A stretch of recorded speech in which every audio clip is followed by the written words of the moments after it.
FICCI 2019 and Women of Wonder series in Outlook Business. Please help me welcome Koral Dasgupta to talk on Who Am I? Women's Journey from Mythology to Modernity. We welcome you, madam.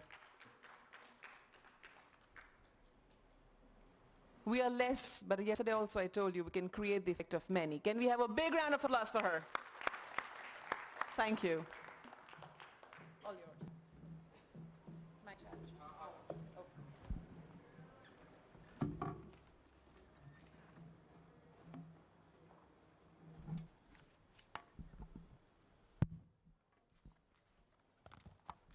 Hello, everyone.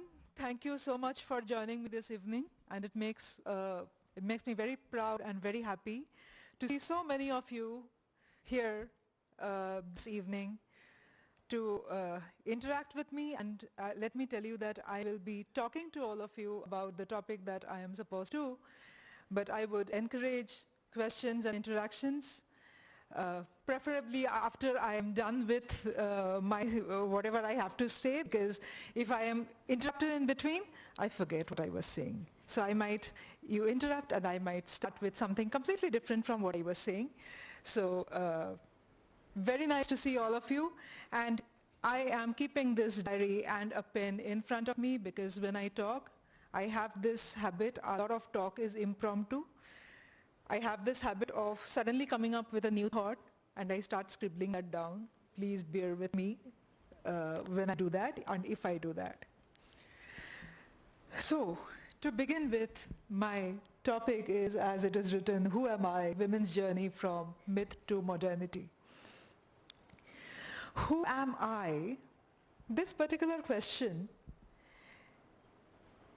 is usually the concern of every intellectual in every era. And we all kinds of intellectuals, and when I say intellectuals, it doesn't necessarily mean just those who are very highly educated or just those who are extremely well achieved, visibly reached somewhere. When I say intellectual, I mean a thinker. I mean someone who is trying to find that word called identity. And I will spend some time on discussing this little word called identity. Identity is a very messy word, and let me tell you how and why. This particular term, who am I, or identity, it depends or it differs from person to person.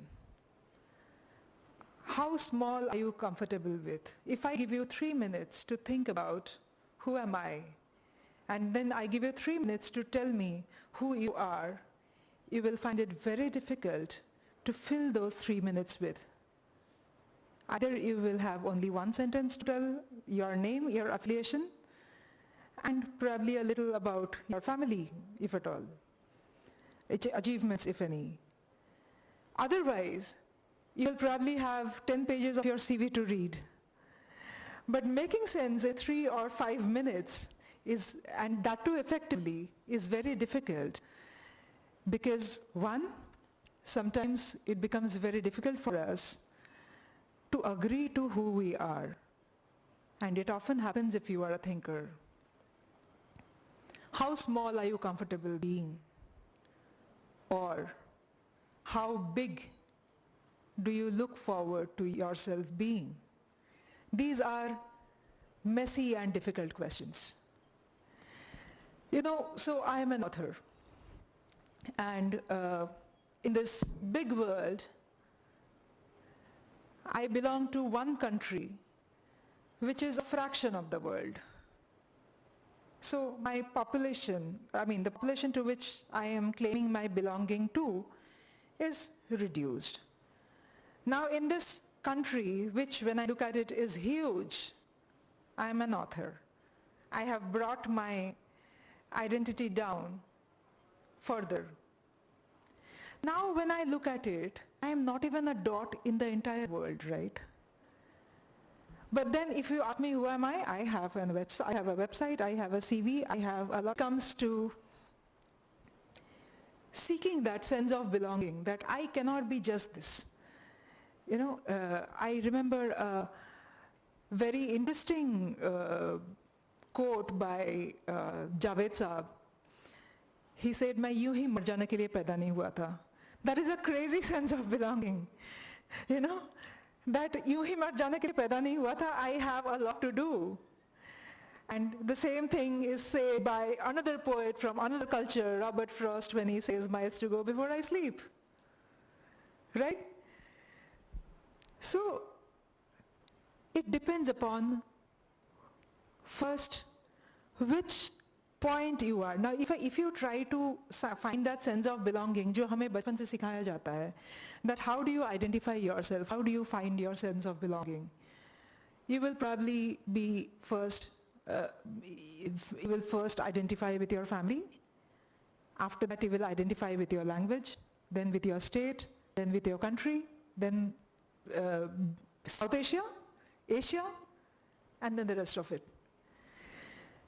As you aspire to grow, you refuse to box yourself in any kind of definition which has been imposed upon you.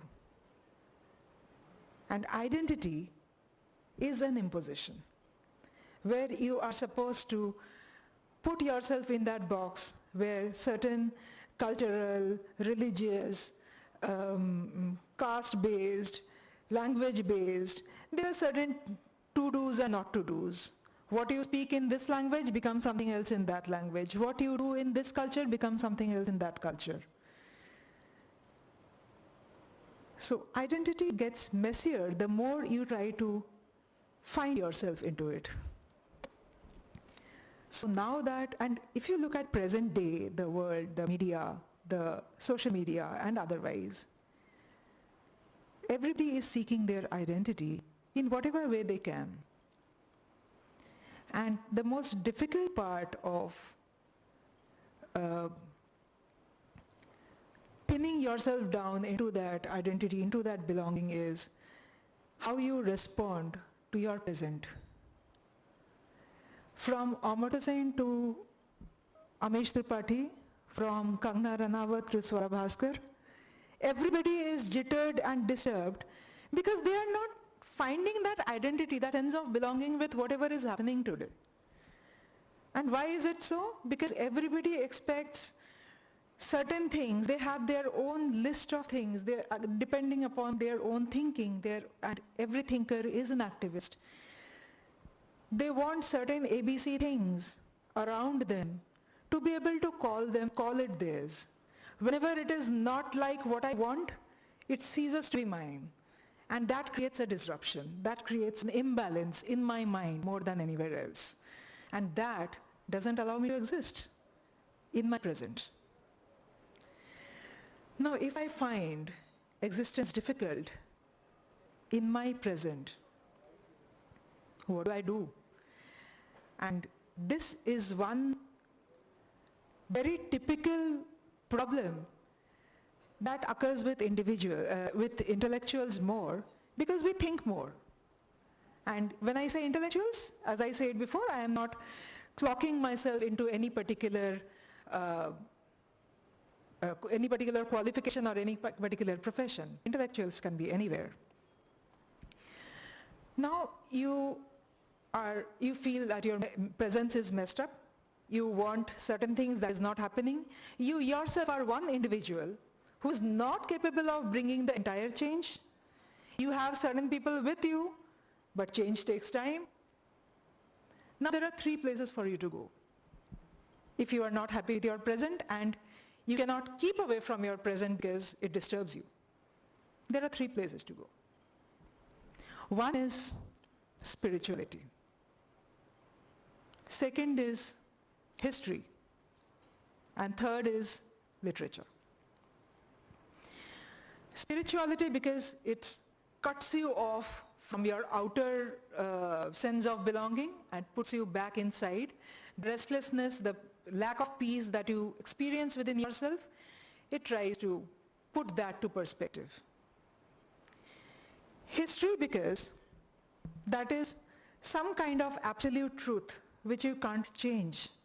You can't change the fact that there was a king called Samudragupta Maurya in Indian history, right? You cannot change the fact that Akbar's rule had made certain changes in India. You cannot change the fact that if it was not for British, women's movement would not have been where it is today. You may not like these facts, but you cannot disown these facts. They are facts. Literature, because literature, when it is specially, I'm treating nonfiction in the historical category, and I'm treating fiction in the literary category for the time being, for this discussion right now. When I'm talking about fiction, fiction is actually the subconscious of the author's mind, which has been shaped by various things faced by the author at various times of his life, or his or her life. So basically, when I'm talking, I am very much clear about what I am talking. I know what language I'll use. I know what I will not say. I am more in control. But when I'm writing, often whatever is deep inside, and I didn't know that those things were inside me, comes out with full gusto.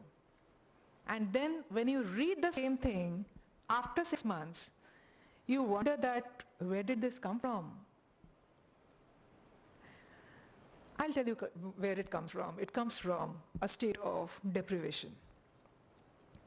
All of us at different points of time go through different pains, which we either forgive or forget, or we just neglect, we just get over it and move ahead. But there are certain pains, certain deprivations, which we believed we were entitled to, which we believed we deserved, and we didn't get it on the table. We didn't get what we deserved. We didn't get, and this especially happens with your self-respect, when you don't get what you deserve. That is when you may have pushed it and moved on, but your subconscious had documented it. Subconscious never moves on. So whatever is stored in your subconscious comes out in your fiction when you are writing. Your stories are basically the stories of your subconscious, whosoever story you are writing. So when I write stories from mythology, and what I'm writing right now is categorized under a section called mythological fiction. This, let me tell you, doesn't give me the liberty of playing around with mythology to the extent that I change mythological stories. It only allows me to look deeper into certain stories where literature allowed audience to assume their own intelligence and respond to those moments from those perspectives. It always happens in literature. Literature will always make sure that it leaves certain questions unanswered. Certain questions are left abruptly unanswered to a character which doesn't have a conclusive end in our story, is actually the reader's contribution to our story. And no kind of communication is one-sided, right? The authors only do half the communication by writing the story. The readers complete the story with their understanding and their response. So there are times when the author had written something else and the interpretation has been something very different. So a completely different line of thought, school of thought starts, and there are discussions, there are debates, there are supports, there are confrontations, lots of things. Now I am writing something called Sati series, which is the story of Panchkanya. How many of you would know Panchkanya?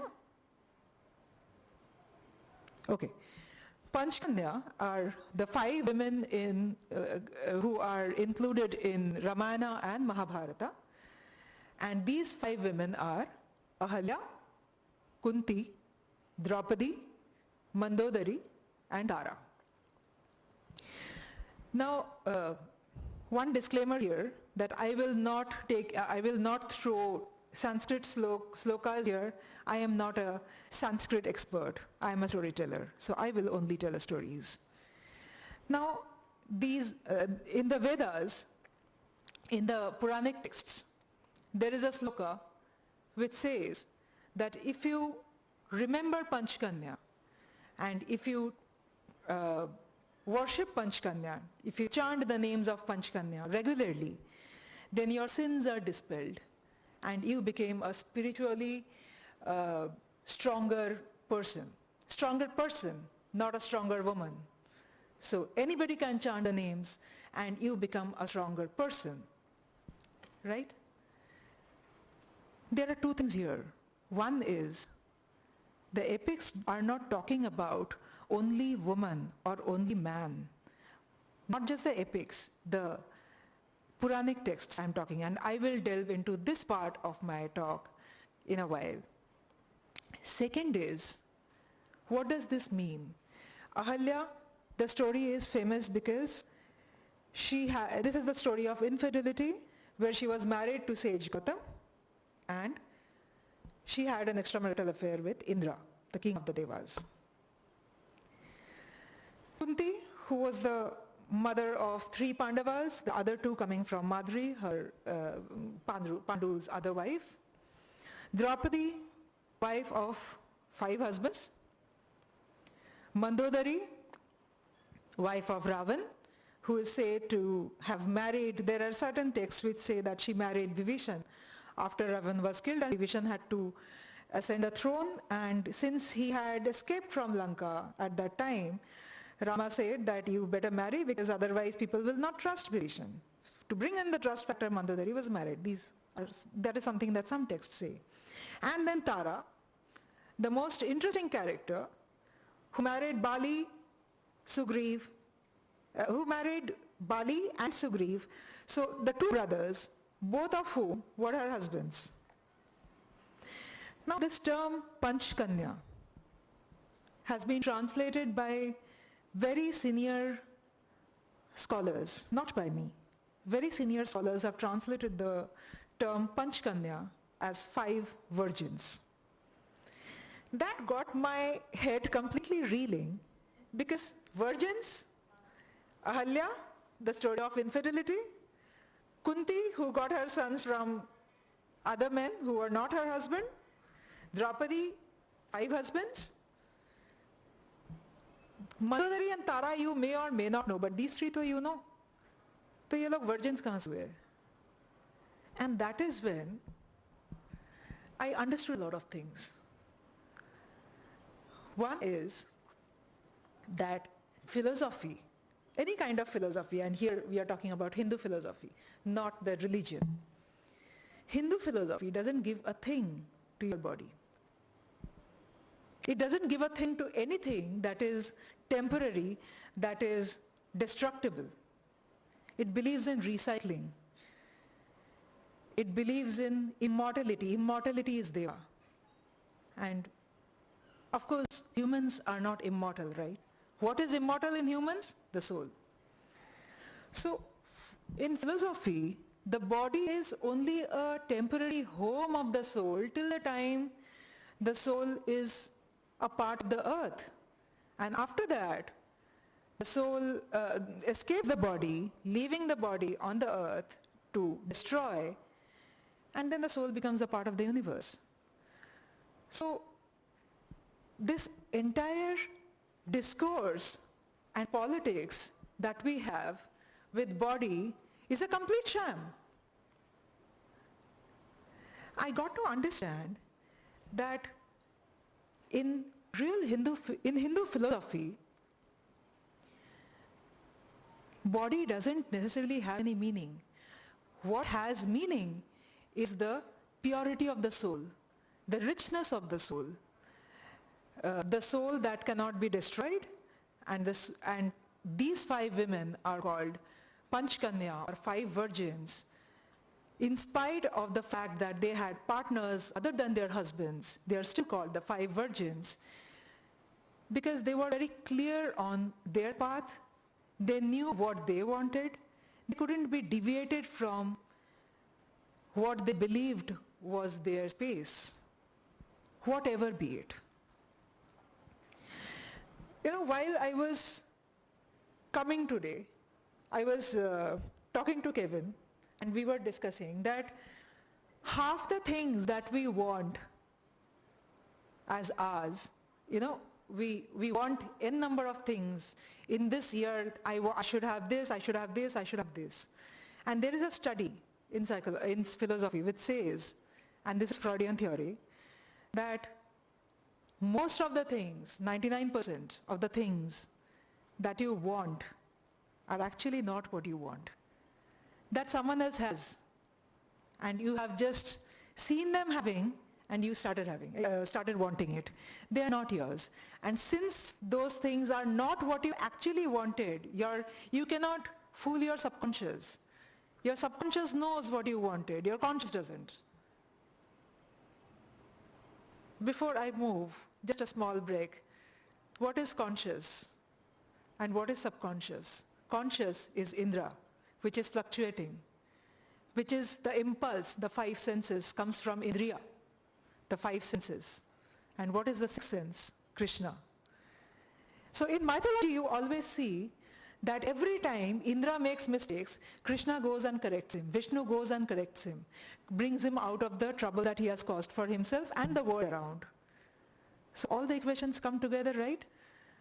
When we are restless, our impulse makes us do weird things, and then our sixth sense, our Param Brahma jisko bolte hai, our supreme being comes forward when we have that, we are in touch with our inner soul.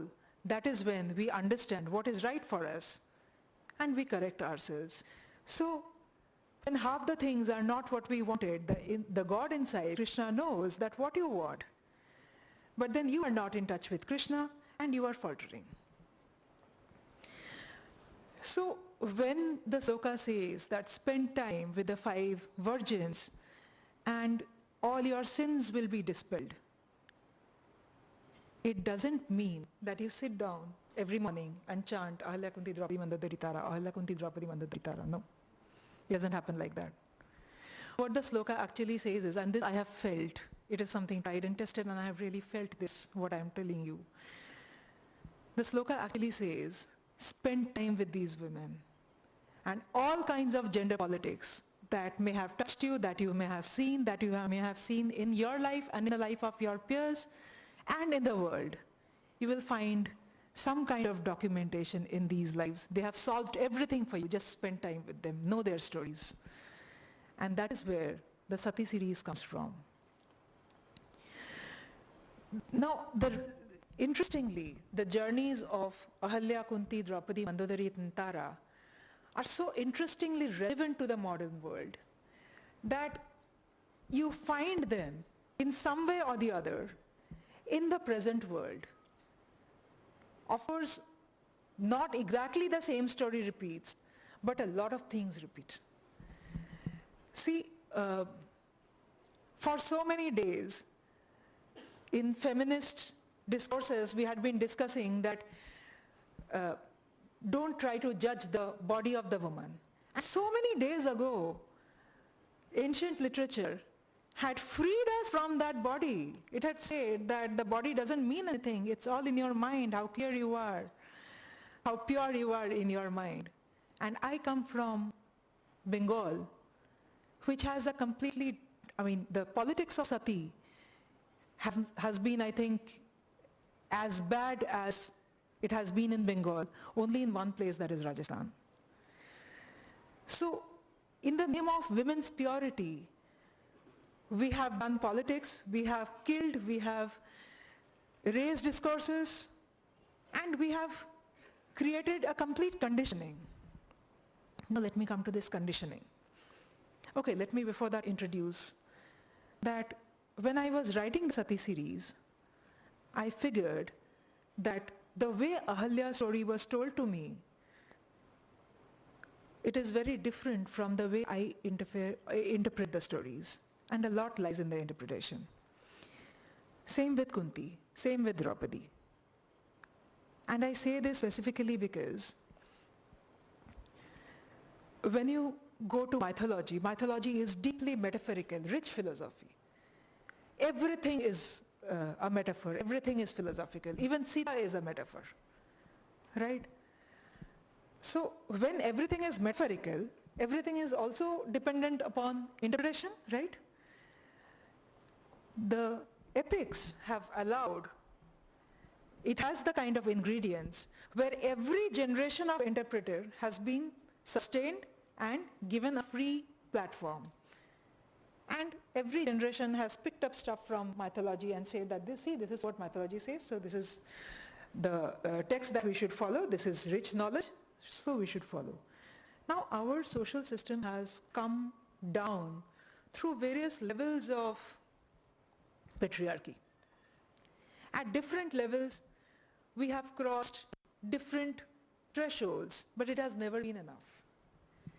The way I see it, that probably the man-woman division, the way we have been told, the way we have seen that the man goes out to work and the woman stays at home, was simply convenience-based. Anatomical convenience, hormonal convenience. So men went out because it was convenient for them to go, and women stayed at home because it was convenient for them to stay.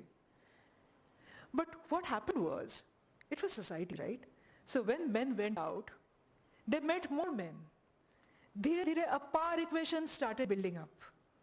And it became a lobby very soon. Women who were staying at home, their world remained the same small world. This division was not based on merit. It was not that I do this better, you do that better. It was pure convenience. But that is when one group grew powerful because of their interactions and collaborations with other power groups, they started dictating the terms. That is when they started saying, we do this well, you don't. We are supposed to do this, you are not supposed to. I can do it, you can't. This is the rule for you, this is the rule for me. It became a completely different thing. And so whenever you are doing something like this, the very identity question, who am I? Just a small dot, not even that. So I want a constant sense of belonging, I want a celebrity endorsement. What is that celebrity endorsement? In social upturning, of course, our religious texts. That is when it doesn't remain a philosophical text, it doesn't remain a metaphorical text, it becomes a religious text. Bhagwan ne bola. Aur Bhagwan ne jo bola wo sahi. The biggest example that I can give you is, we said, Krishna is a man, Krishna is Antaratma, who lies within everybody. And if Krishna is Antaratma, तो द्रौपदी का रक्षा एक आदमी ने कैसे किया?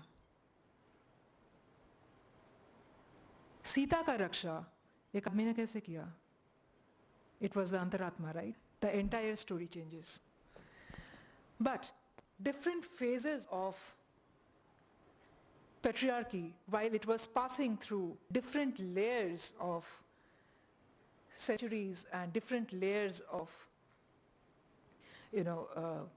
social retelling of these stories. And let me tell you, this retelling didn't only happen through authors. There were multiple level translations that were happening, which confused the identity structure even more. So if you look at old temples of India, you will find very, very liberated men and women freely mixing with each other, right? And then you have the completely different narrative which has grown across years, and this narrative has grown, one, through the oral retelling of your family, my family.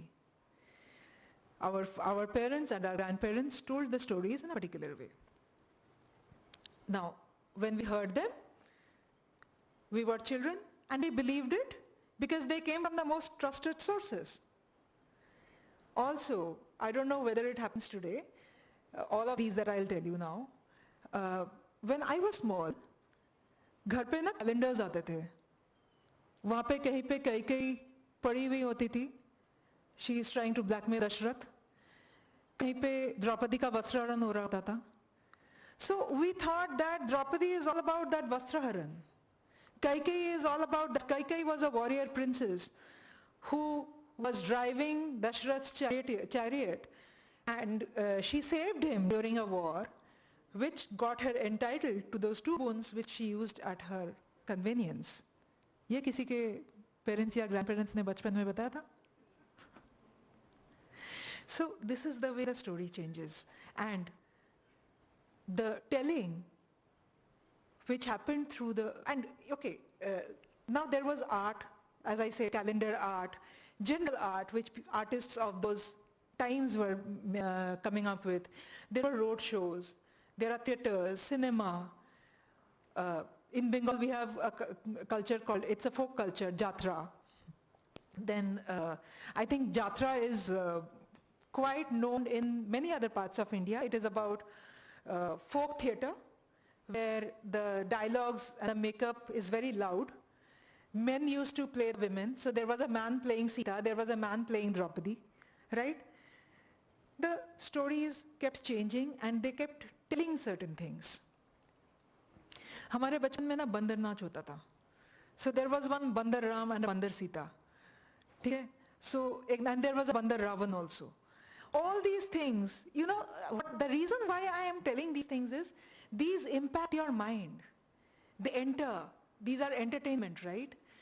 They enter your mind and capture it.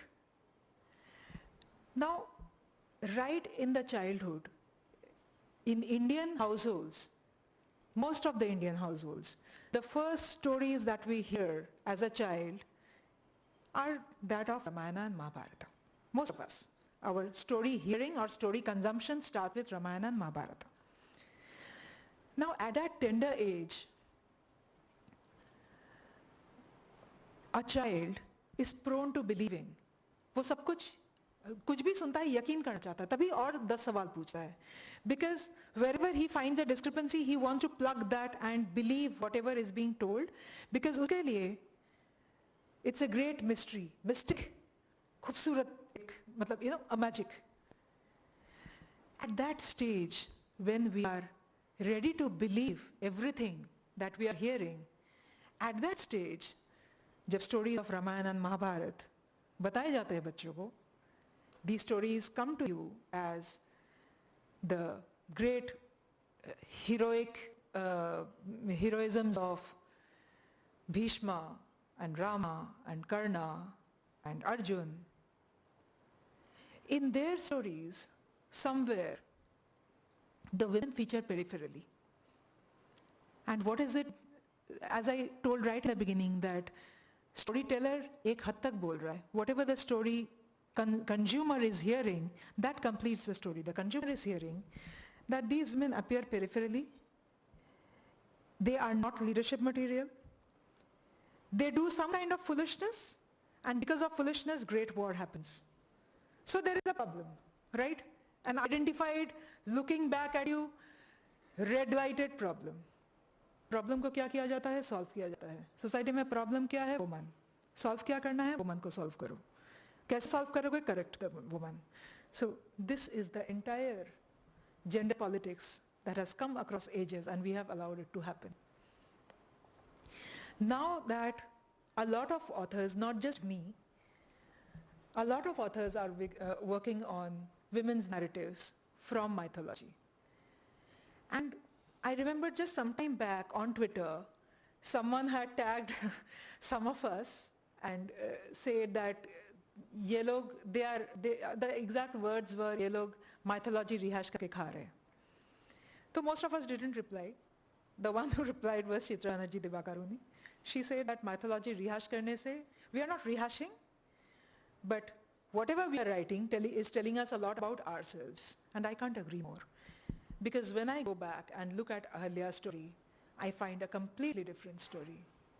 When I go back and read, when I started writing Kunti, I figured that Pandu is a clear case of mental health. Because that person was aware of how he was born. He knew that a man was forced upon his mother and his mother didn't want that man.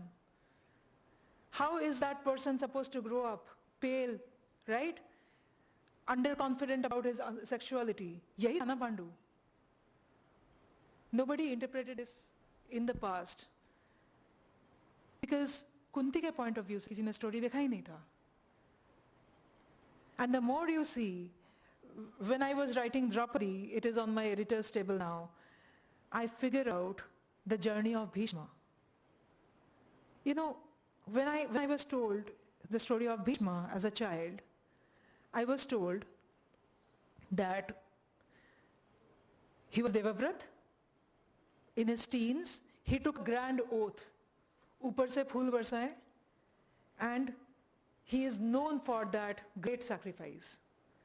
Now when I think of it, an old man, Devavrat, Bhishma, suddenly one day, a teen guy, with all his dreams, all the aspirations that a teen must be having, suddenly uski zindagi cut ho jati hai wahan pe, aur usko bola, and he has taken that oath for all good reasons.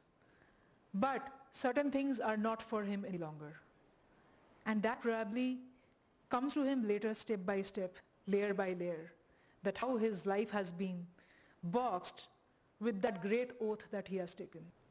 And what will be the repercussion of that kind of a transformation? Bhishma's transformation was a tremendous psychological transformation.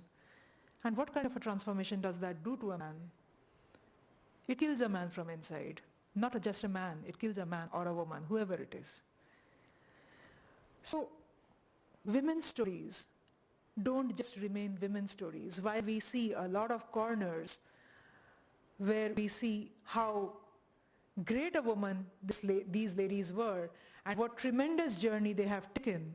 Kunti being a princess from earth. Kunti, actually, a lot of people had asked me before the book went up, that Kunti is a very manipulative woman, right?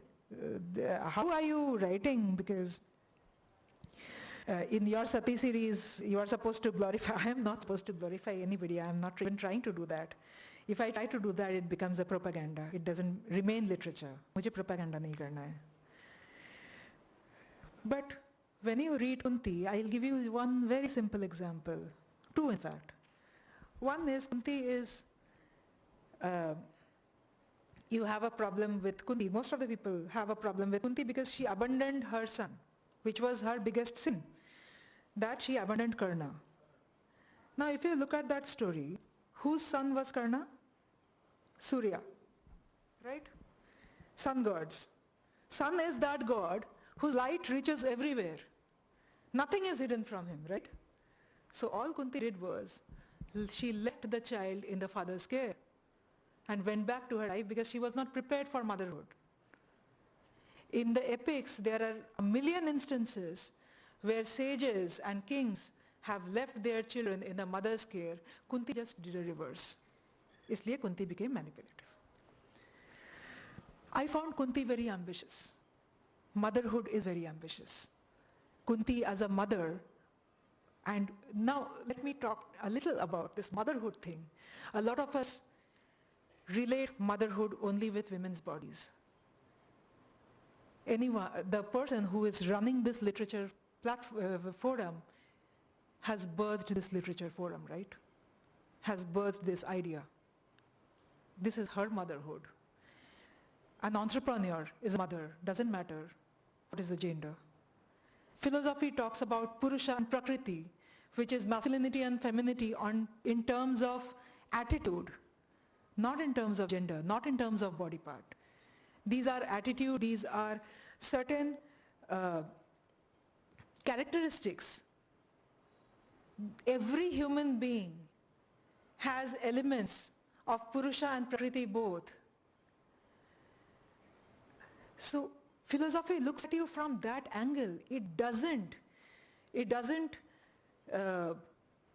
ask you to restrict your identity as either a man or a woman. It just says that whatever you are good at, do it and continue doing it. So Kunti was that woman who, being a princess from the earth, wanted her child from the king of heaven. She was that level ambitious.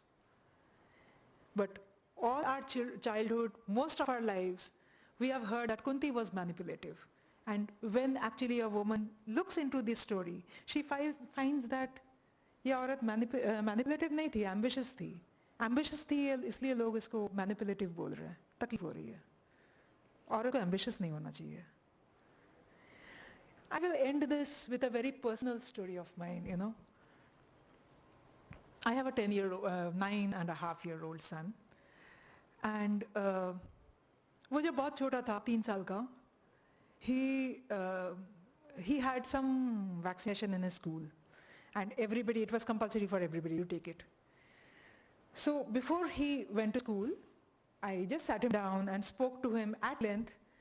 And I told him that, you know, sui ka jo wo, that nozzle, the mouth of the needle, वो बहुत डरावना होता है. But that डरावना thing is only visual impact. If you can just take care of that visual impact that the injection causes, you will figure that it doesn't hurt at all. बड़ी आसानी से हो जाएगी. तो मैंने अच्छे से उसको ना समझा के उसके दिमाग में घुसा के उसको भेजा. When he came back, I asked him that कैसा गया? He said, fine. You're right, कुछ नहीं हुआ. Then I said that, did you cry? He said, no, I didn't cry. Then he said, girls cried, they were covered. 3 साल का बच्चा. Now you can understand that this is not something that उसके मन में पैदा हुआ. Someone must have said and he brought that home. Again I sat back with him. And I asked him that, तू क्यों नहीं रोया? ये लोग रो रहे थे तो. So he said, you told me ना? So I said, मैं एक लड़की हूँ कि लड़का हूँ? Am I a girl or a boy? So then he was a little like, what? I mean, he couldn't understand that what I was getting into. So I was like, you know, covered वो नहीं होते जो रो रहे होते हैं. Covered वो होते हैं जो किसी को रो रहे होते देखते हैं और कुछ करते नहीं हैं. So you know, in every era, there will be some people who will stand up and say, girls are covered, they cried. And it needs a woman's narrative to put that to perspective and say that problem है तो problem को treat करो, problem को redefine करके औरत को ostracize मत करो. Thank you so much.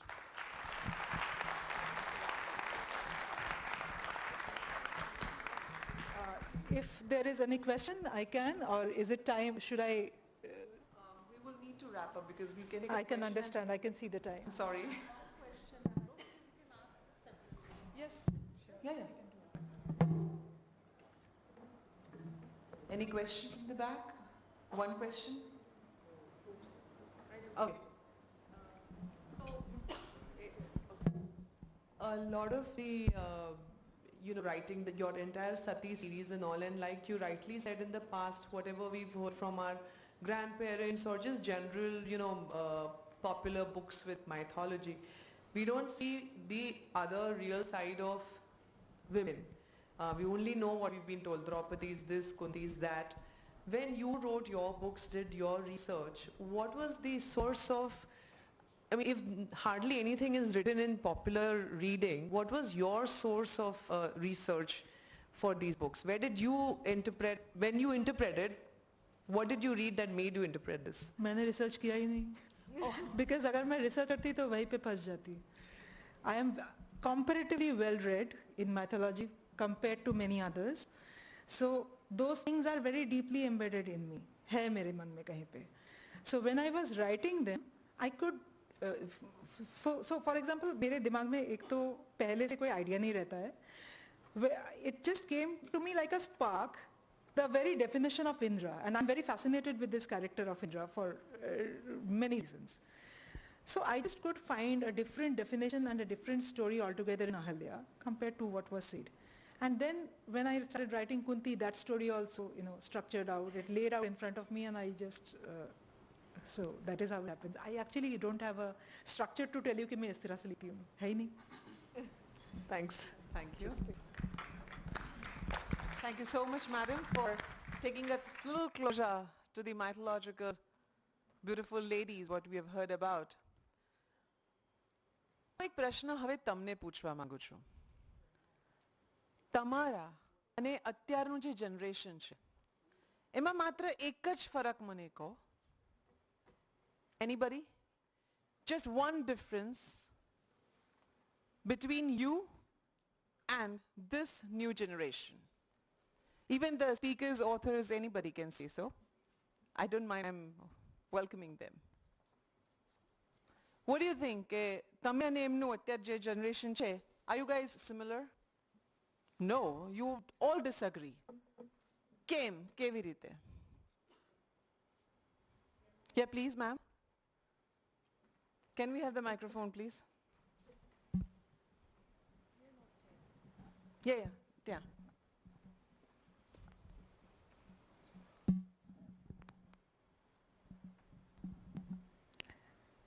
I think that this generation, they are not having experience. Okay. This is one thing. Okay. હું તમને કહું, આ તફાવત છે ને એ બાળપણથી શરૂ થાય છે. અહીંયા બેઠેલા આપણે બધા અને હું પોતે પણ ક્યાંક ને ક્યાંક આપણા નાનીમાં, દાદીમાં, દાદા, નાનાની વાતો સાંભળી છે, જે અત્યારની જનરેશન એ લોકોએ નથી સાંભળી. સાંભળી શકશે પણ નહીં, કારણ કે એ લોકો ગેજેટ્સને પ્રેમ કરે છે, વાતો કે વાર્તાઓને પ્રેમ નથી કરતા. This is the biggest difference we have. હું જ્યારે આ વખતે જ્યારે કોવિડ થયો અને રામાયણ ને મહાભારત ચાલતું હતું, ત્યારે I was ultimately pleased to know the figures and the numbers કે જેને દૂરદર્શને બ્રોડકાસ્ટ કર્યું કે આ સિરીઝને ફરી બ્રોડકાસ્ટ કરવાથી એ લોકોને આટલું વ્યુઅરશિપ મળ્યું છે, આટલી વ્યુઅરશિપ મળી છે. And people have literally loved and turned towards their television sets, keeping their mobile phones and watching that 30 minutes or 40 minutes of episode. કારણ કે નાનપણમાં આમાંથી ઘણા બધાએ ઉનાળામાં કેરીના રસને ન્યાય આપી અને પછી આપણે રમવા ના જતા રહીએ ધૂમ ધકતા તાપમાં, એમાં આપણા નાનીમાં, મામા, મામી કોઈ પણ હોય આપણે પકડી બેસાડી અને વાર્તાઓ કીધી છે. The mythological talks, the characters, we closely know them. And I'm sorry to tell that we aren't even doing this effort for our own kids. ભણા ભત્રીજા ને એ લોકોને તો બાજુમાં મૂકો, આપણે આ વાર્તાઓ આપણા બાળકોને નથી કહેતા. Our culture is so rich, it is so pure, it has got immense stories, અને એમાંથી જે experience, madam તમે કીધું ને જે experience, એ experience એમાંથી જ મળે છે. આપણને કેમ કોઈ કહે છે કે જુઠ્ઠું નથી બોલવું, એ સારું નથી, કે કોઈની સાથે પ્રપંચ કરવો એ સારું નથી. What did કઈ do? She ultimately did a પ્રપંચ. છેલ્લે તો એને પ્રપંચ જ કર્યું હતું ને. તો આપણે આ પ્રપંચ સારું નહીં એ કહેવા માટે કે આપણા ભાઈ ભાંડુઓ બાપ દાદાઓ સાથે ન કરવો જોઈએ, આપણે શું કરીએ છીએ? We're not telling our kids and not relating things to mythological characters. And to talk about this more, I would like to call on stage Kevin Missal. Kevin Missal is the TEDx speaker and national best-selling author and is a 25-year-old graduate of St. Stephen's College. He had released the Kalki trilogy in 2017 and was a national bestseller and was in the best-selling charts of Asian Age, Hindustan Times, etc., etc. He has opened his creative marketing agency, Hubhawks, which helps authors and publishers. We welcome you, Kevin. And I also welcome Priya, Narayanan and Utkarsh Patel, whose brief introduction will be given by Kevin himself. Thank you very much. You don't have anything? Oh, wow. Okay. Can I have my phone, please?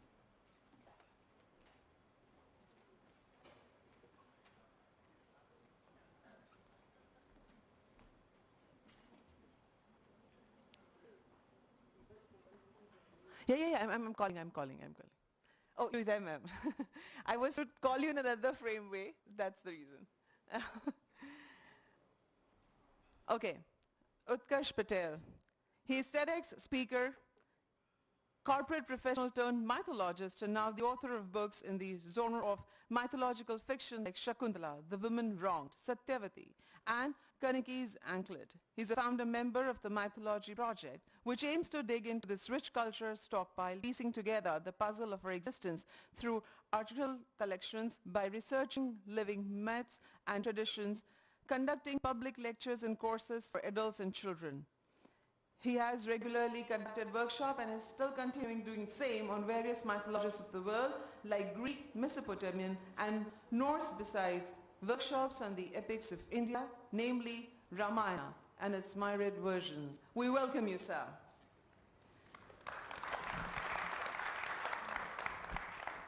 We have Priya Narayanan. She's an interior designer, poet, and award-winning children's author based in Ahmedabad, India. While her poems and short stories have appeared in several literary magazines and anthologies, she has 6 children's books under her belt. Amongst these are the Neat Book Award-winning Srinivas Ramanujan, Friend of Numbers, and 10 Heads of Tanuj that won the Peak a Book Children's Choice Award. Her most recent book is Demons and Demonesses of Indian Mythology, that takes her young readers time traveling into the worlds of some of the most fascinating asuras and rakshasas. Yes, Kali Raja Rani na hoya. Thank you. And obviously, who just touched the lives of the 5 wonderful ladies of Indian mythology, Coral Dasgupta. She is over here again with us to tell us more in detail about the different characters. Thank you and welcome all of you.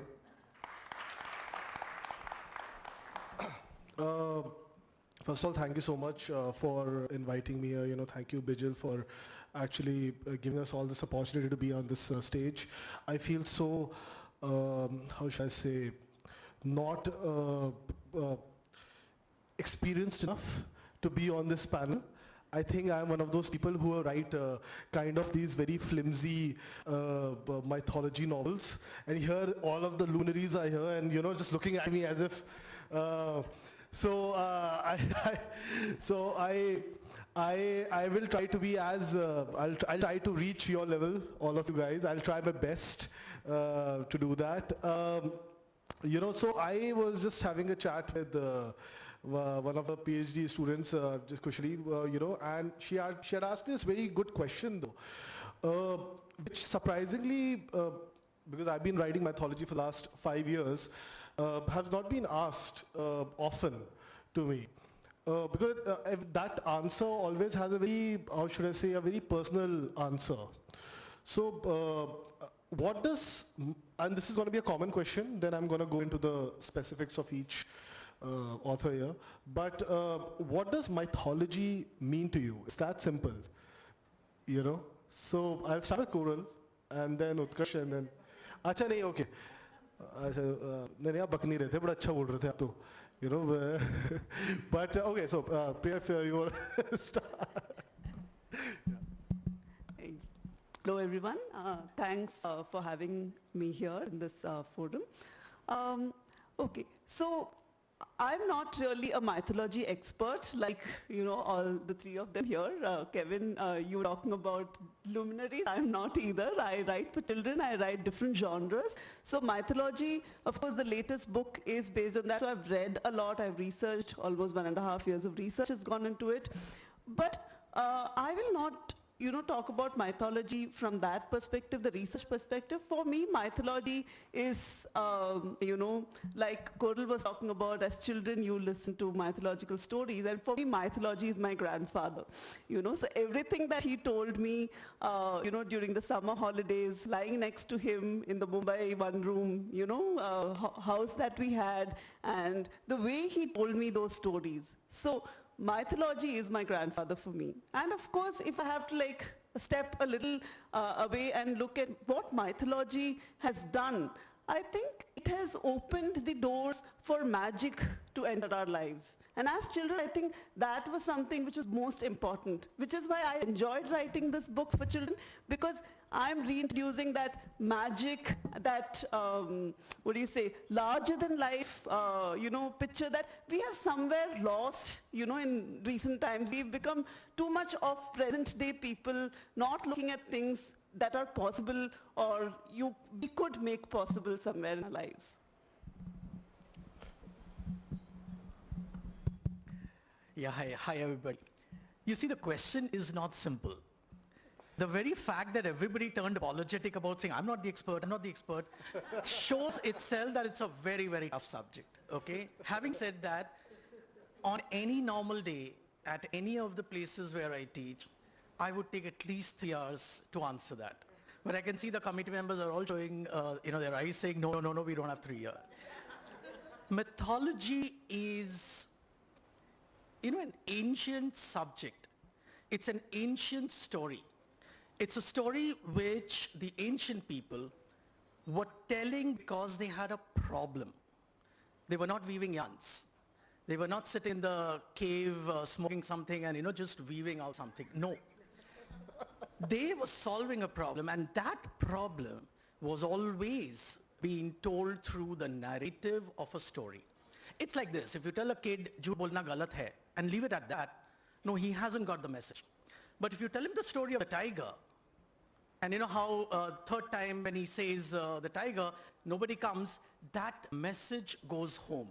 And that's exactly what mythology was for the early man when he was trying to understand what is thunder, what is sun, what does it rise at one place and go on the other side, and how is it that the rains come, and how is it that the thunder comes, etc., etc. That's what is mythology. That's what the definition of mythology is, that it's story, but it's important story. It's not to be seen as flimsy fiction. It's to be seen as something very important, because people who told these stories believed in them very seriously. And they took it very seriously. And that is why the subject of mythology is today taught, not just narrated, not just told.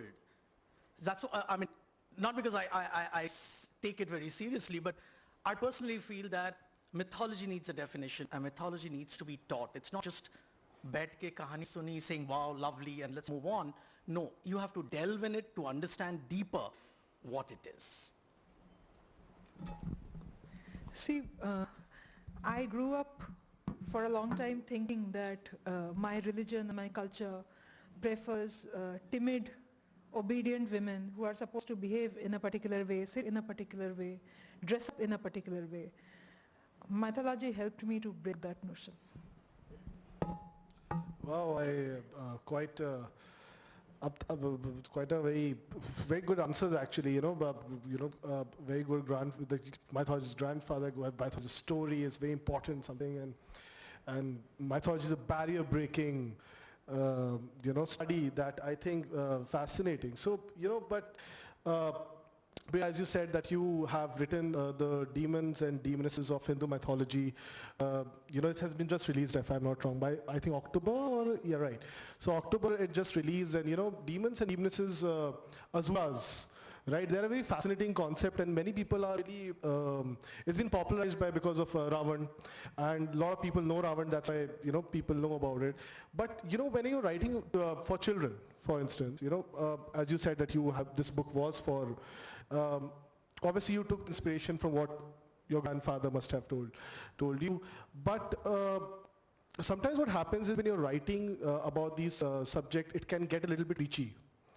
You do not want to fall into that trap where you just get boring, right? You're just going on and on about rant like this question, but anyway.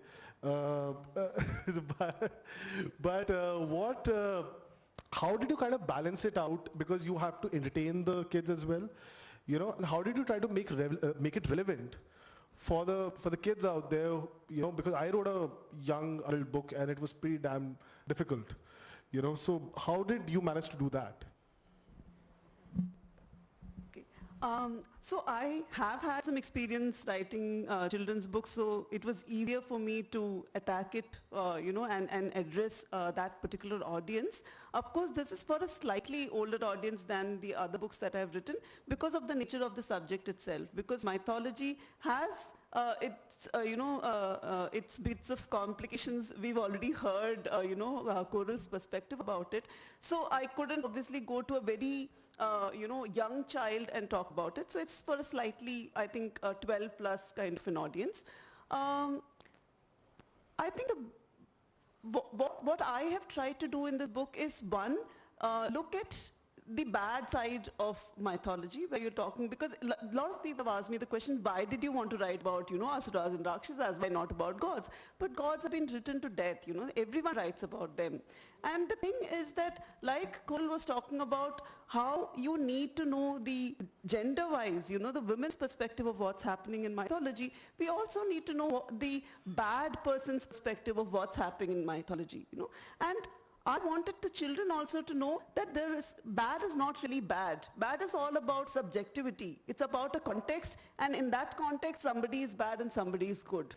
And what I also realized, when I was researching these stories and writing these stories, is that a lot of demons that I've written about in the book are actually the offsprings of gods themselves, right? Madhu Kaitaba was born from Vishnu. Jwara was created, and Jwara I think is interesting to talk about today because we are in this post-pandemic kind of situation, and Jwarasura was an asura who was made to spread disease, and Brahma created him, right? And Jalandhara was created by Shiva. So Andhaka was created by Shiva. Narakasura was created by Vishnu. So they're all born from the gods. So then that origin story, I think children definitely need to know. So for me, that was very interesting to write about to children. And of course, to make it more relevant so that they don't get bored reading it, I have kept them very short, precise, interesting use of dialogue so that, again, it's not like an essay that they're reading, but they feel that they're part of the story and somebody is, talking to them. And the story itself does not contain any message or moral, but at the end of the story, I have added notes where the scholar's interpretation of what does Madhu and Kataba mean. It means the the sourness or the sweetness that people have. What does Jalandhara's story try to convey to the audience? So what the scholars have said, again, I have not really added my own interpretation here because I am not a mythological expert, and I don't want children to know only my perspective. So what a larger group of scholars have already said, I've just tried to present it in a very child-friendly vocabulary that they can easily understand. I see. Yeah, that's an interesting take because that's how I also try to write with my book as well. Try to make it as child-friendly and crisp and short. I think it's possible. Sir, I have been following you on social media for quite some time. I see your comments, I see your statuses. They quite enlighten me, and enlive in me as well. So. It's written there, mythological characters and their relevance. And when you see the word character, right, it shows that it's part of a story, as you said, right? But the climate that we live in, it talks about that it's part of history, and it's part of your culture. It's culture एक बात होगी, but history है, हमारी पहले हम ऐसे थे, अब हम ऐसे हो गए हैं, if my father, because whenever I used to go and I used to tell about, my mythological character, कुछ talk दिया मैंने, तो mythological character बोला. So बाद में my dad would come and be like, don't call it character. They are not character, they are gods and goddesses. And I would immediately get a little, in the beginning of years of my writing, and I was okay, probably I'm wrong, because you can, because if you screwed this up, people will get offended, right? So what is your opinion about the word character in this entire panel? Because you have, I think, done a lot of study in mythology. Are they characters or are they part of history? I know it's again a 3R response I'm giving you. Exactly. It's not the 3R problem. The problem is not the 3R. The problem is I might not be able to step out of this door. But having said that, let me make a very, very undiplomatic answer. They are characters. Let me be loud and clear, they are characters. But what happens in mythological times is that when you talk of the acts or the progression over a period of time, deification of characters is a very common phenomenon with human beings. Did they exist as human beings? Yes, there is a possibility. There is a possibility that they might have. But the factors, the enhancements, the exaggerations are definitely a process of deification. If you look around, deification is happening of certain people even today. Right in front of us, blatantly, brazenly. If it can happen in a span of such a short time, and let me please not define the short time, then it is quite obvious that it could have happened over thousands of years. Right? So it's quite obvious. You know, we always say, he's a hero, he's a legend. These words are used so casually that we don't even realize what we are creating in the process. So yes, they're definitely characters. Were they exactly this way? No. Did they fly? No. Right? Did they have a flying horse with them? Definitely no. This is how myths have kind of originated from a period of time when they might have been human beings. For example, she brought up Indra.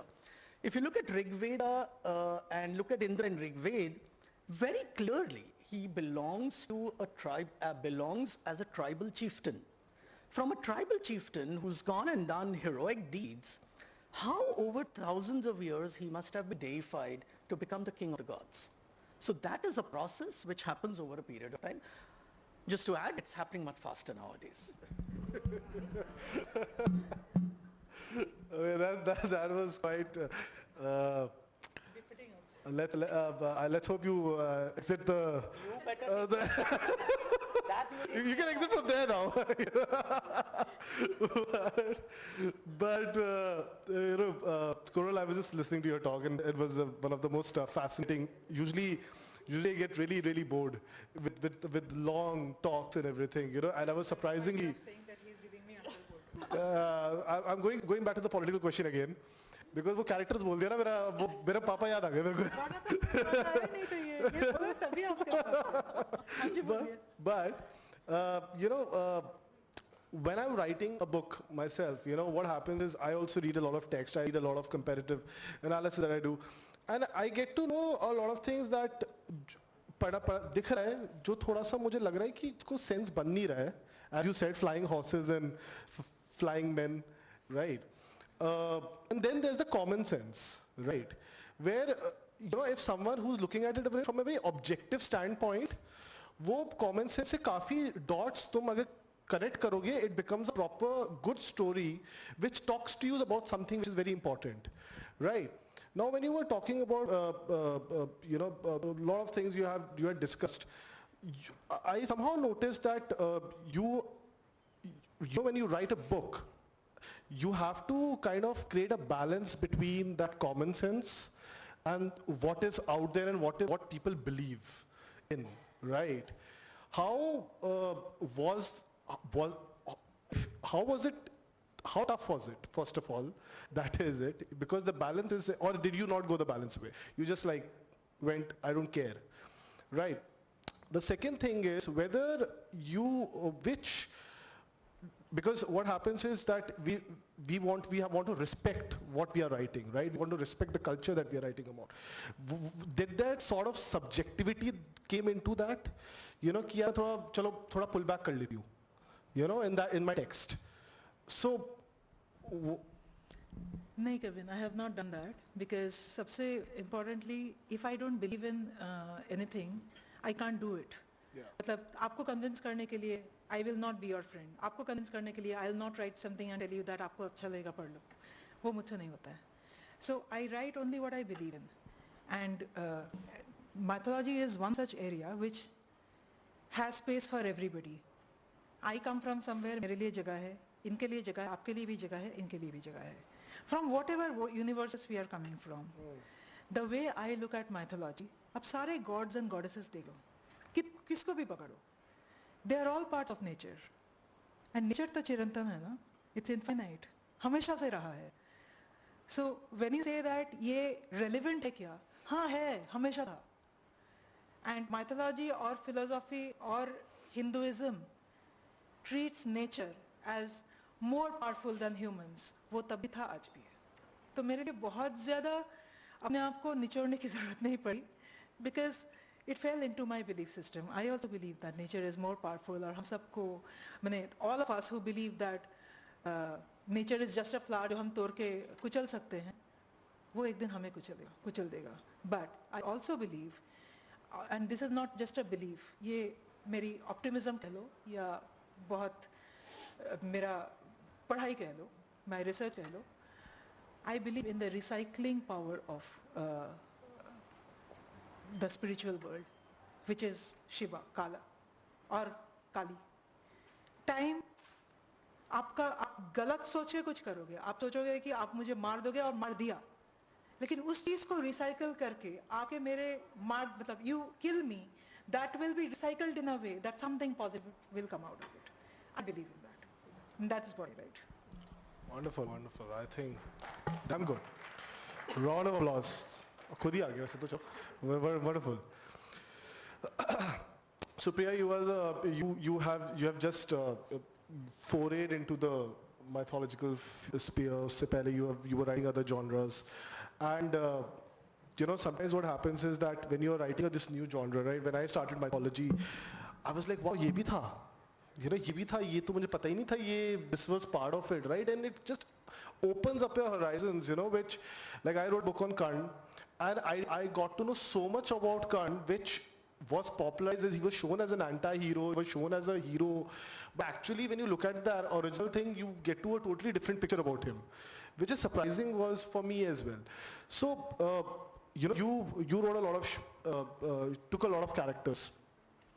What was that one story or one piece of during your research that was like, wow, like this is something I didn't know about, and if you would like to tell us about that experience. Okay, actually, in my book, I've written about 17, you know, demons and demonesses, but I think more than the stories of the demons and demonesses, what I discovered while writing the book, I've added as, you know, in the introduction and as an author's note at the end of the book. And I think for me, the children might definitely like to read the stories, but for me, it was that beginning and the end, which was that wow factor, which was the discovery that I made, and I felt that there's something so much I, you know, kind of took away from whatever I read. And I'm not going to really delve into it, but there was just one aspect in the end where I'm talking about time and space in the Vedic universe, okay, because I'm an architect and designer, I think for me that is a very relatable thing.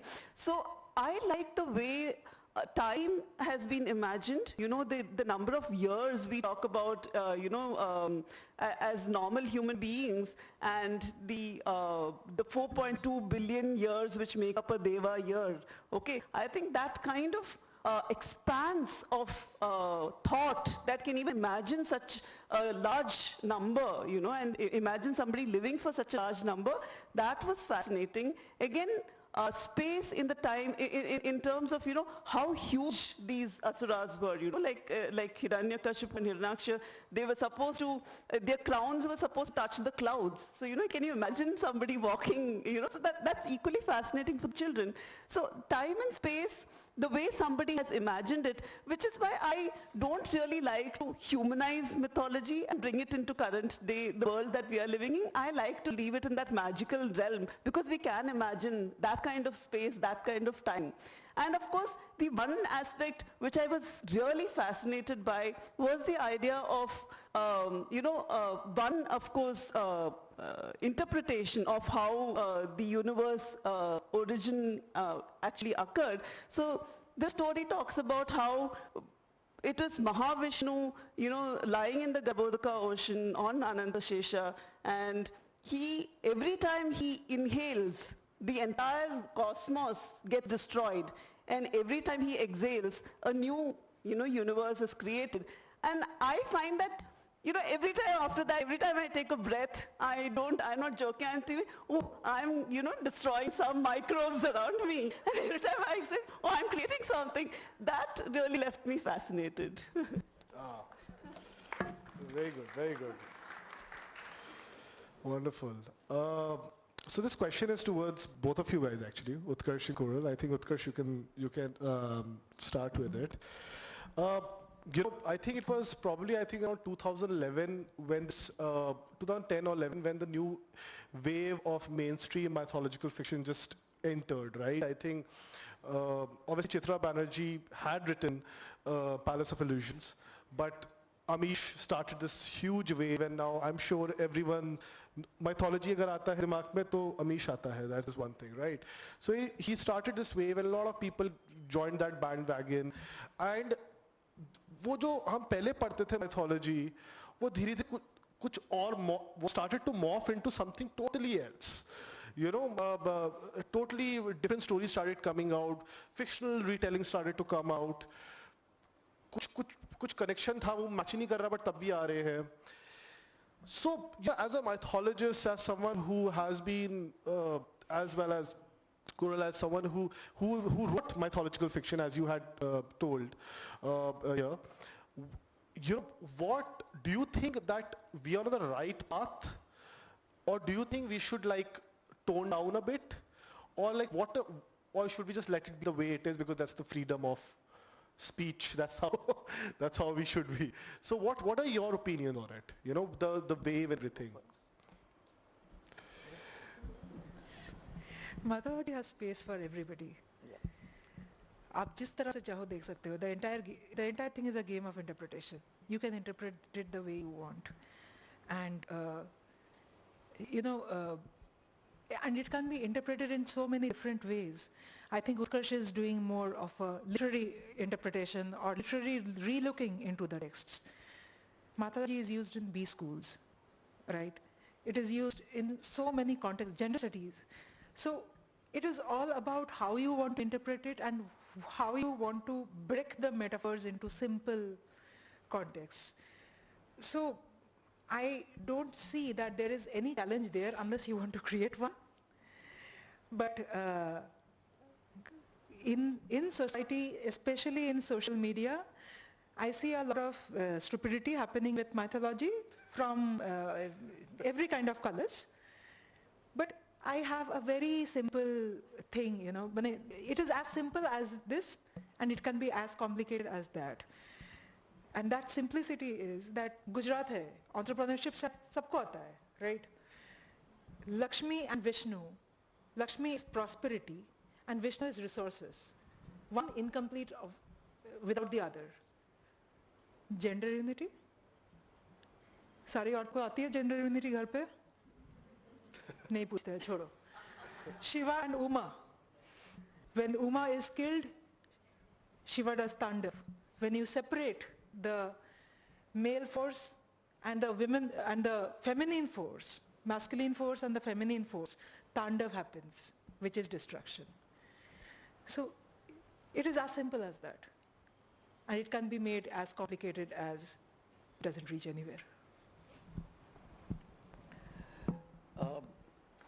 I agree with whatever she said, but that apart, what I wanted to add here is, you're right, that suddenly mythological genre has become important. It's become important because what has happened is that erstwhile, prior to when it became well known, people used to just tell the stories the way it was. What has happened now is that people are interpreting these stories. And what has further happened, and I'd like to quote here an American scholar by the name of Adrienne Rich, and I completely agree with her, and that's why I'm quoting her. She says it's time to what we call revision mythology. It's time to revision mythology because mythology has time and again for thousands and thousands of years has had a very androcentric gaze, very male perspective. And it is now time to relook at these myths from a female perspective. If you see the majority of the authors who are trying to retell the story, not to say that women weren't important in myths. Women were often catalysts. Women were often the movers and shakers of the mythology. But because the storytellers have always been men, the focus was always on men. Ram, Arjun, Krishna. You've got the other characters who were so important. And these important characters are not just the standard Draupadi or Sita.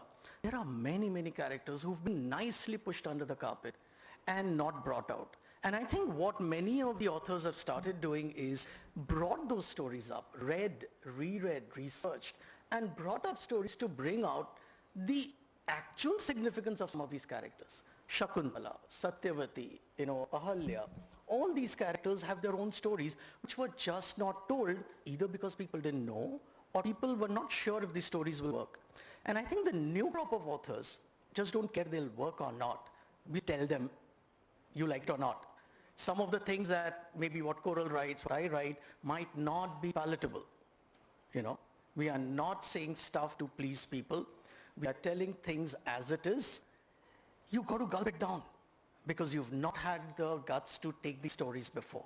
And that is why so many stories are being told, retold, reinterpreted, and I think it's time to do that. So I would say the way things are is just fine. I would invite more people to write and give their opinion on it, give their visions on it. It's time to relook at mythology, definitely. Wonderful. That's great. I totally agree with you. So I think it's very important to do that. I'm sure that a lot of people are like really, really gazing at us and just like looking at us and being like, wow, these guys are not boring us. Mythology is a boring subject, but definitely they're not boring us. It's an assumption, though. I mean, but I would obviously because last time we couldn't get Q&A done. I would love that if we have 20 minutes, though, and any question out there. Okay, yeah, there are 2 questions, 3, 4. Okay, so let's start with you, ma'am.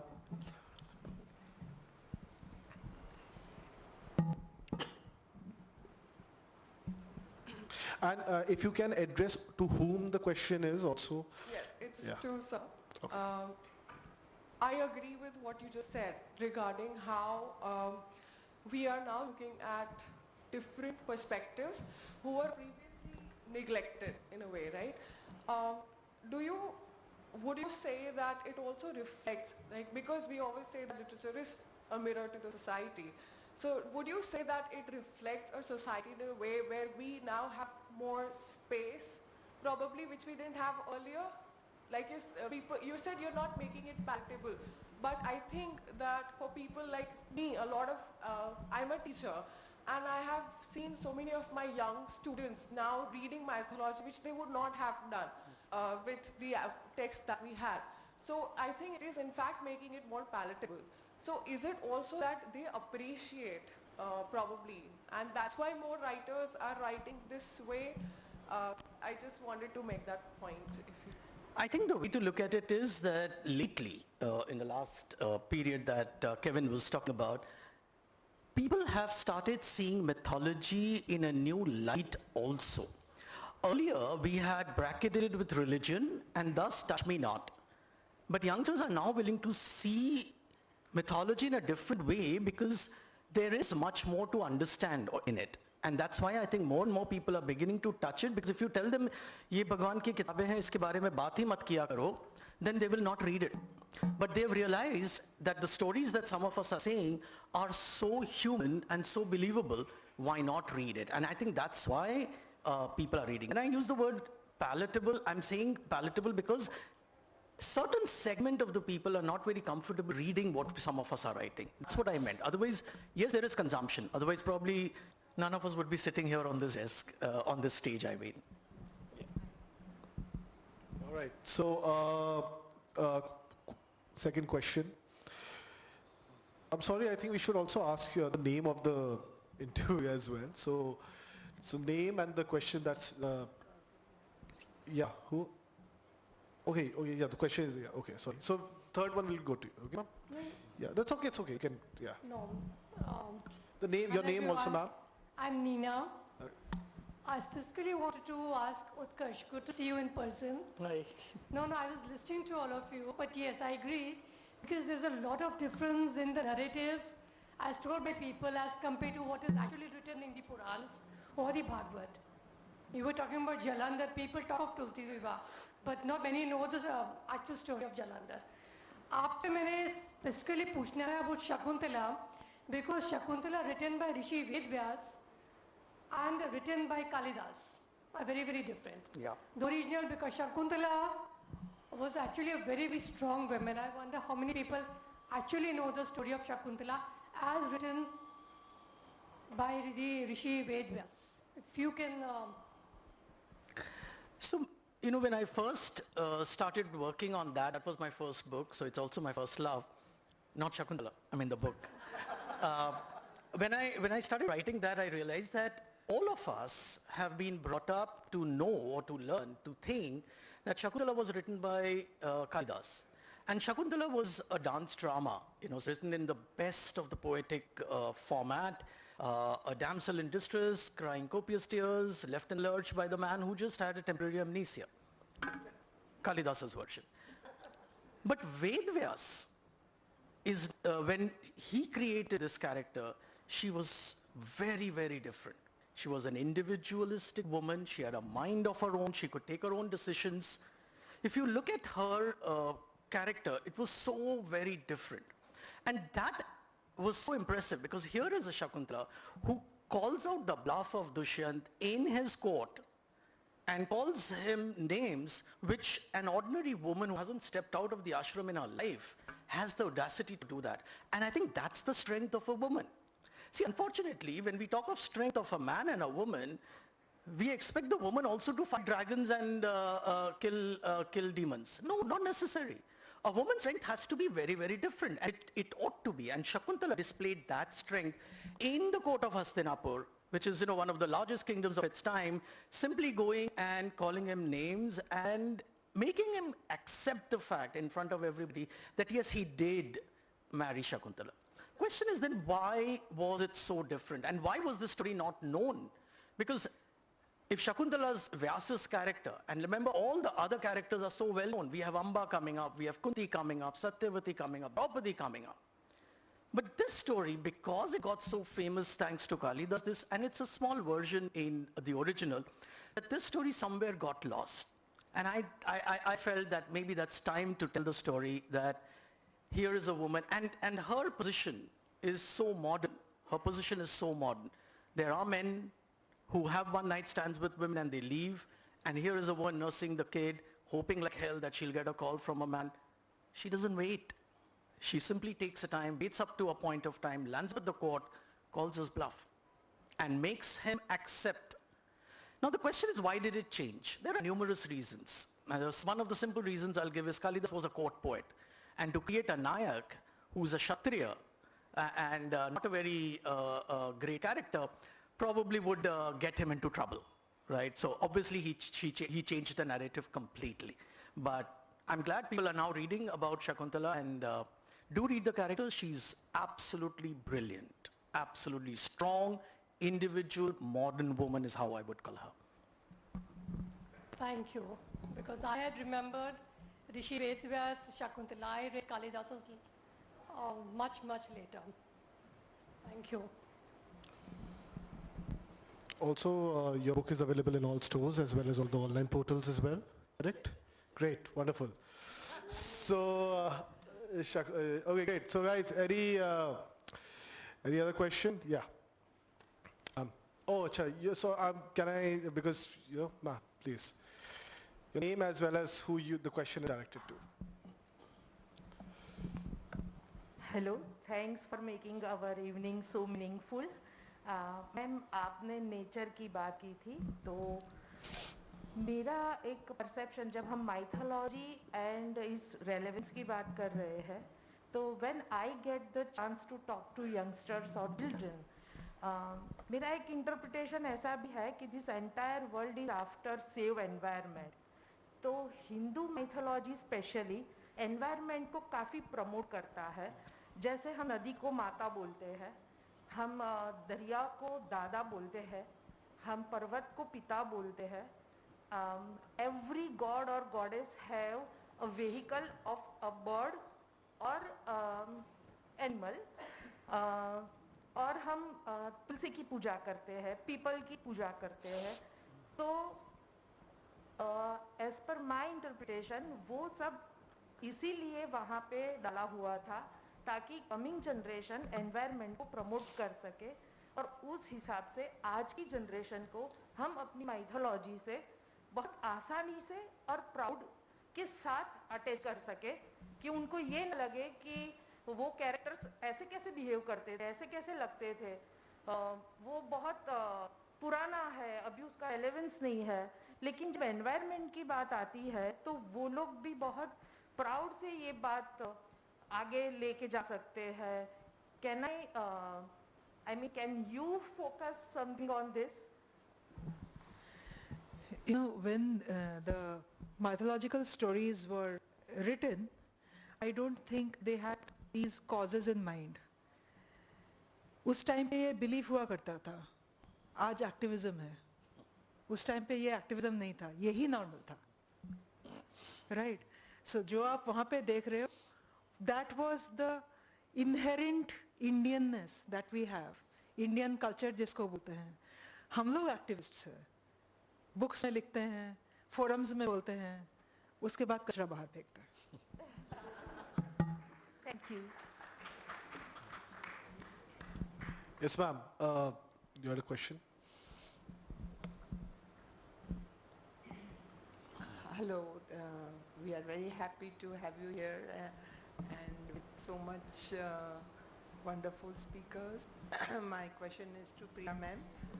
I am a grandma and my grandson loves reading books, and we do have this young children's mythology books. But what would you suggest, that should we also introduce them to other mythologies of the world, like Greek mythology or other mythology? Pehle to please don't call me ma'am. Definitely, I think even the previous question, you know, about the environment that ma'am was talking about, it's everything. Mythology is universal. It is, I think, the essence of being human in this universe. And it is so connected to nature. And every mythological story from every part of the world, you know, whether it's Greek mythology or Norse or even the lesser known, you know, tribal stories that have generated, they have so much of rootedness in, you know, nature. And like Kodal was talking about earlier, they do worship nature. There was this pantheism that, you know, was happening at that time. So I think definitely children should be exposed to all kinds of mythology. And I think when they read these kind of mythologies, they will also draw parallels that, yeah, there's something very similar to, you know, Norse mythology that's happening even here. Even Greek mythology, when you look at certain characters, like, you know, Kam Devta versus, you know, Cupid, you will find that, okay, every mythology story had their own Ramas, their own Ravanas, their own Kamas, you know, everything is pretty similar, but due to their geographical context, they, you know, vary in nature. So I think children will not only appreciate that there are these similarities, but they will also appreciate why these differences are there in these stories. So definitely they should read. Thank you. Yeah, so we have three questions, okay, and okay, tum sar ko ja rahe the chat kya.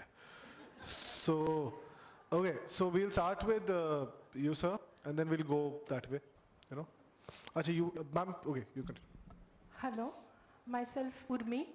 मेरा एक question है कि जब बच्चों को कहानियाँ सुनाते हैं, जैसे शंकर भगवान की सुनाई कि गणपति का वो एलिफेंट का सर काट दिया, तो one of the child asking me कि इसको गॉड कैसे कहते हैं, क्योंकि उसने अपने बच्चे को बचाने के लिए एलिफेंट के बच्चे को मार दिया। तो how can we justify this type of stories, and ये कहना चाहिए कि नहीं कहना चाहिए, क्योंकि अभी के बच्चे सब लॉजिक और they are asking so many questions. तो मेरा ये क्वेश्चन है, how can we solve this? First of all, ma'am, who the question is to, and I like the fact that kids have logic nowadays. Very, very important, because adults clearly don't. so the fact that the next generation is doing really well, I'm very happy about it. But who is the question directed to? To ma'am. Priya ma'am.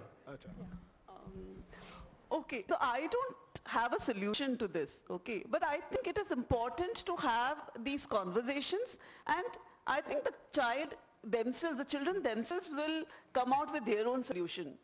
which is why I like these really weird stories that are there in our mythology, you know. I don't and I would like to present them. In my book also, I have not like kind of given my interpretation and left it the way I found it, because even though they are weird, I think it makes not only the children but also adults think that why is it like this, you know.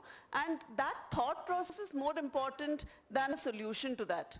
I think as the child grows, and you know, I remember the same question about, you know, the Ahalya story that Kor was talking about. When I was a child and my grandfather told me that story, I was like, why, you know? And as and when, you know, you grow up, that thought remains in your mind and you try to explore it in different manners. At different stages of your life, you have different reactions. As a teenager, you rebel and you have a different reaction to the Ahalya story. Now that I am a mother, I have a different reaction to that story. And I think that is why these stories are important. Not because they should offer solutions, but make you think and, you know, make you reflect on them. Thank you. Yeah, please. Okay. Yeah. Just I mean, all of you guys should add something. Yeah. Just to add something here, जरूरी नहीं है कि आपके बच्चे का हर सवाल आप दे ही पाएं. There is possibility that you don't have an answer, and there is no harm in saying, okay, I don't know the answer to this, because it's not possible that you will have all the answers. And let the child also think. And if there is violence in the story, let him accept it, because the world is getting more and more violent these days. So it's okay if he knows it, and it's okay if you don't have an answer. Frankly, mythology doesn't have all answers. But one great thing about mythology is it raises many, many questions for every generation to think, to kind of introspect. फिर उसको, and don't put it into good and bad. Leave it as it is. Very well, very good question you have raised, Urmiji. I faced the same when I tried to tell Surpanaka's story to my son, that whether it is okay.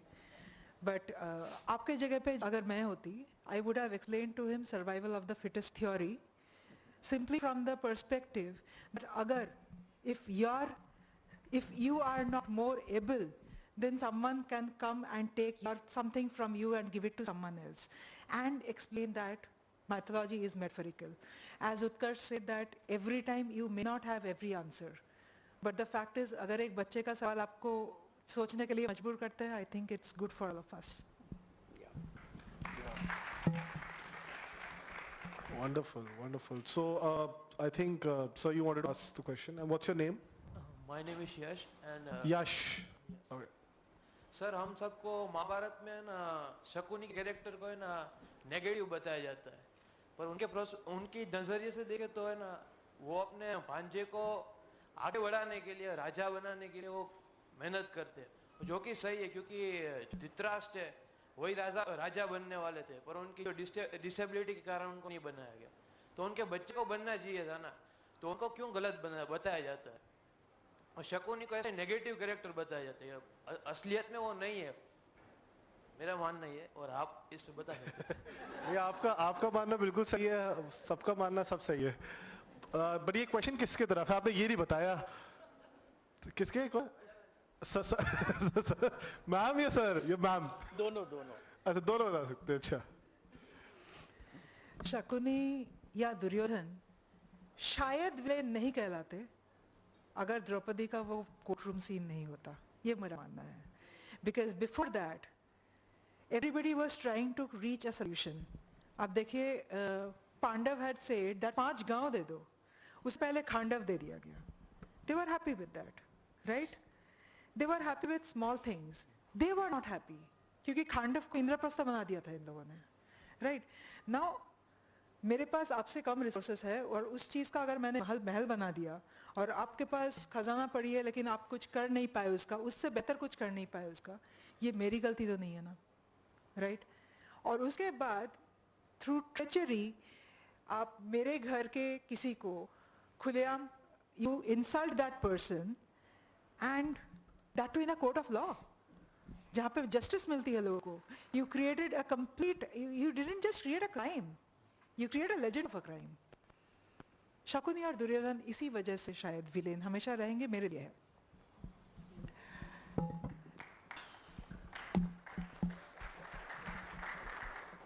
C, mythology की एक important चीज ये है ना कि कोई भी story को एब्स्ट्रैक्ट मत लीजिए.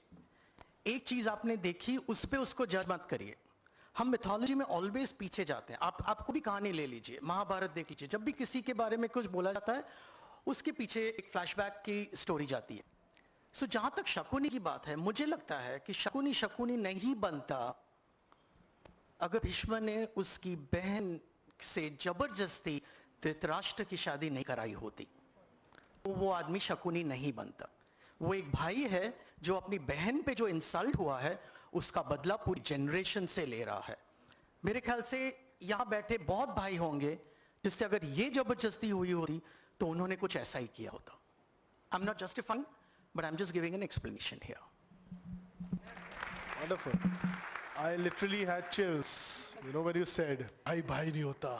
That sounded like an Amitabh Bachchan, you know. I got chills, literal chills though, you know, so that was good. I just got a bit carried away. Yeah. You know, I think you should do Amitabh Bachchan, you know, voice. No, I'll work on Shakuni now that Shakuni, yes. You should do, yeah. So I think we don't have time now for more questions. I'm so sorry. I think you can ask them later because I think we have, 1 minute. So 1 minute, I just want to know very, very quick answers about just one last question I want to ask. Where do you see mythology in the next 5 years? Priya? It's going to be there. Mythology is going to be there for the next 100,000 years. It's never going to disappear. Utkarsh? it better be there. It will evolve. It will evolve. काफी evolve किया है और ज़्यादा evolve करेगा. Someone will write much better than what we three have written, and we look forward to that. Wonderful, wonderful. Thank you everyone for sitting, and thank you for this lovely panel, guys. And if any question, we will be meeting outside, I guess. Are we? We are meeting outside, we are sitting here. You're welcome anywhere. Yeah. हम speaker हैं, हम तो कहीं जाए. Just kidding. Okay, thank you. Thank you, everyone. And please hold yourself for a while. We need to felicitate with some wonderful gestures. So foremost, I would request Jaya Arya to kindly felicitate the moderator of this wonderful session, Kevin.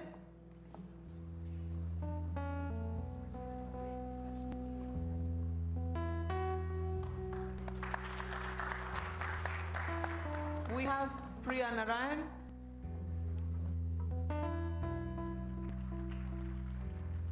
Wasn't it wonderful? Yes, thank you. You're smart, I must say. Utkarsh Patel.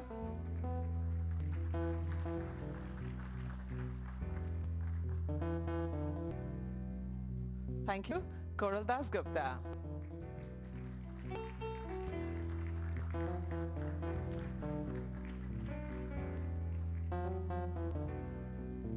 Thank you, ladies and gentlemen. It was great having